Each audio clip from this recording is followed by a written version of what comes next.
So, as Mario mentioned, what I do is I actually buy websites, and what I tell people I do with them is turn them into businesses. So to give you the background and how this whole idea and process came to life, I have to go back to my first job coming out of college, which was out of Las Vegas. I was working in a marketing department, kind of running the day-to-day marketing department, managing the team there, running the advertising budget, that kind of thing. And my employer at the time, his name was David, and David eventually became what I consider to be a really crucial part of my life, became my mentor, and he believed in me so much that we decided to spin off a separate company, which ended up being a marketing company. I headed it up, that kind of thing, providing services. And as I was going along with this business, I decided that at some point I really did want to get back, like Mario said, back to the Northwest, back to Missoula eventually.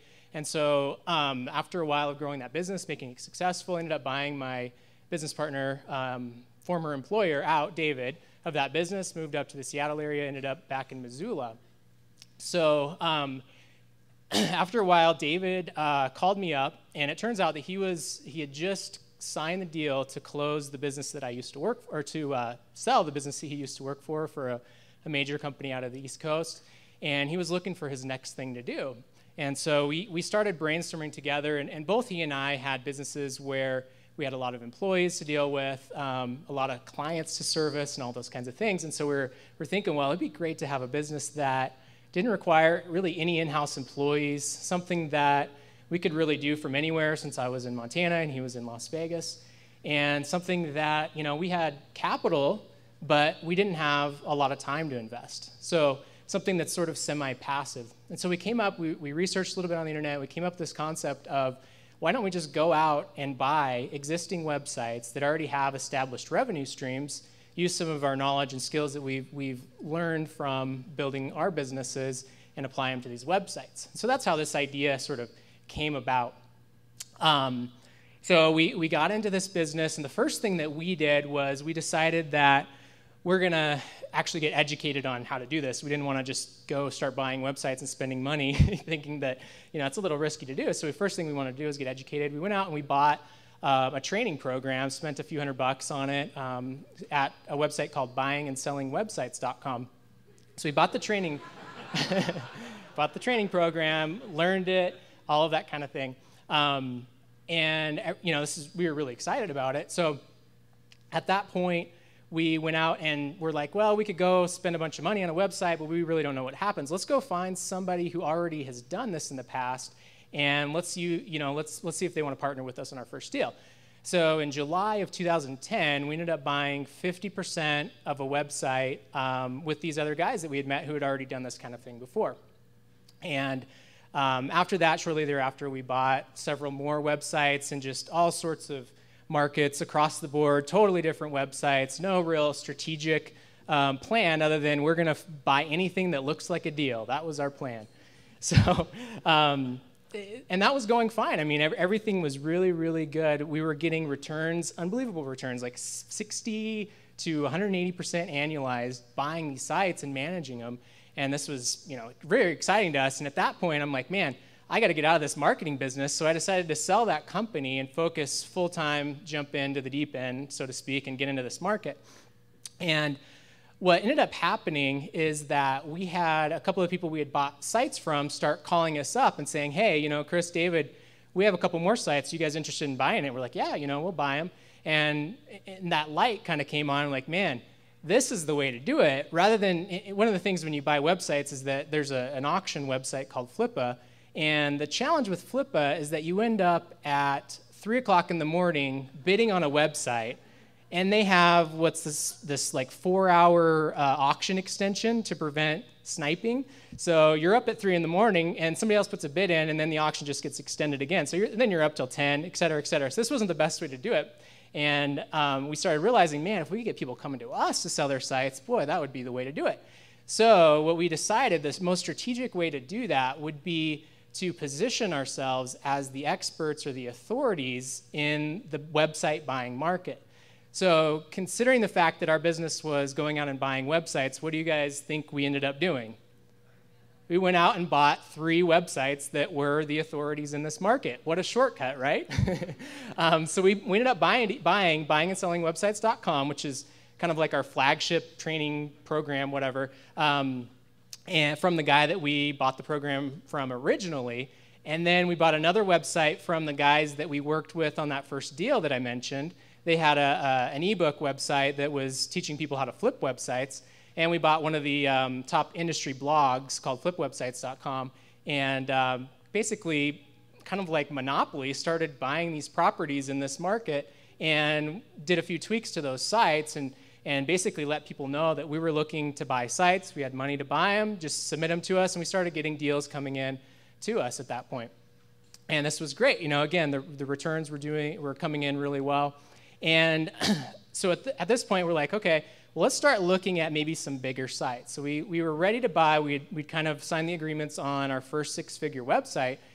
And we have a friend who was an angel investor, and we approached him with the concept of coming in with us into the business, buying into the company, and also into this website that we bought. And what he really liked about this particular deal, not just the fact that we knew him already and he believed in us and all that kind of thing, but the idea that we could, one, put the money to work right away. We could go buy a website that was already generating, over, I think it was, so we estimated somewhere between $5,000 and $10,000 a month. So we basically took $50,000 from him. We put in our own $50,000, bought this website. And the other thing that he really liked about this was that we had historic data to show him. So he could see that, our numbers were looking really good historically. If we could just keep this up, this has some room to scale. And that's one of the things he really helped us with. One of the key things that he has done with us is the investor I'm talking about, is first thing he did was he sat us all down, the 3 of us, and we laid out our mission, vision, and values for our company. Raise your hand if you know exactly what your mission, vision, and values are for your company. Okay. The other thing we started implementing was quarterly strategy sessions where we would sit down as a team, lay out our ideas, our priorities, things that we're working on, and we'd come up with our top 5 priorities for the next quarter in our business. Actually, you do it for a yearly basis, but you also break it down into a quarterly basis. But that's been I believe, one of the keys to our success to this point is really getting clear and getting everybody in alignment, moving in the same direction. So at this point, we're working with the investor, all that kind of stuff, and we started looking at, okay, well, how can we scale this thing? We started getting a lot of websites, a lot of different markets. Our portfolio was getting pretty big. All these sites were significantly different in terms of how they were making money, how they were managed on an ongoing basis, that kind of thing. So we really had no one unifying system in place. So that's one of the things we started working on, was building out the systems that we could apply to each of these websites.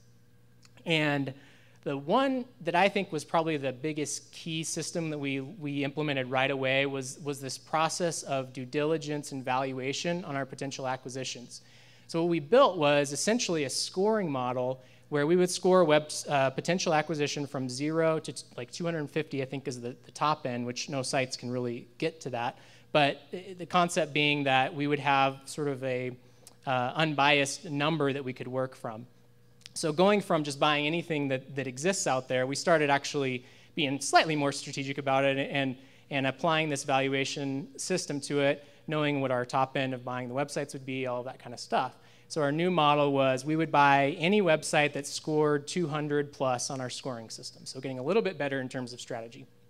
At that point, things started kind of shifting a little bit, and we had some rocky pieces that came along. So one of our sites was a pretty big site in terms of email marketing, and it had a lot of traffic from other countries and stuff like that, and other countries aren't used to the concept that you can unsubscribe from emails and things like that. So in doing those systems development that we had, we chose one of our email marketing providers to handle all of the lists for all of our websites. So we basically had, 30, 40 different lists in that account at that particular time, and it turns out that one of those lists was getting a very high spam complaint ratio. So our email marketing provider decided, well, if one of your lists is getting it, we're shutting your entire account down. We're deleting all of your emails.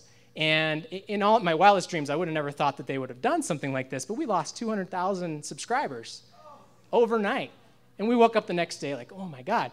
And then more recently, a few months later, Google decides that it's going to change some of the rules in terms of SEO. So a portion of our portfolio was really dependent upon organic traffic, and some of those were getting hit. And rather than looking at this as a failure or getting down on ourselves, that kind of thing, we said, okay, well, one, how can we prevent this from ever happening again? And how can we build systems around this so that this, we prevent this type of thing from happening again? One of the key lessons that we learned coming out of that is that we don't put more than, say, 10% of our, a piece of our business, whether it's revenue or control of your business, into any one marketing channel, any one website, any company, Google included. I mean, Google probably was 50 to 75% of our revenue. And if they start changing things, boy, we're using Gmail. Well, we're also using Chrome. Boy, there's a lot of areas that Google has control of our company. So we started recognizing that and making systems changes so that that type of thing wouldn't happen again. The other thing that we did was we started focusing less on sites that weren't really businesses. We were buying sites that maybe were AdSense websites that were making money just by generating organic traffic and clicks. And we stopped focusing on those types of sites, and we started looking at, we have websites that sell legitimate products. We're adding a lot of value with these sites. So let's stop looking at these as websites and start looking at them as individual business models. So that brings us to where we are today, which is our strategy is again evolved into essentially buying a core business or website in one of either the financial or the health market. So we've identified specific markets that we are working in, becoming experts in, those kinds of things. We only buy sites that have the potential to become legitimate businesses and we have some litmus tests that we use, like, can we buy traffic in this market? Is this a site I'd be happy to put my name on? Those types, we have little tests that we use and just in kind of deciding if this is one that fits that.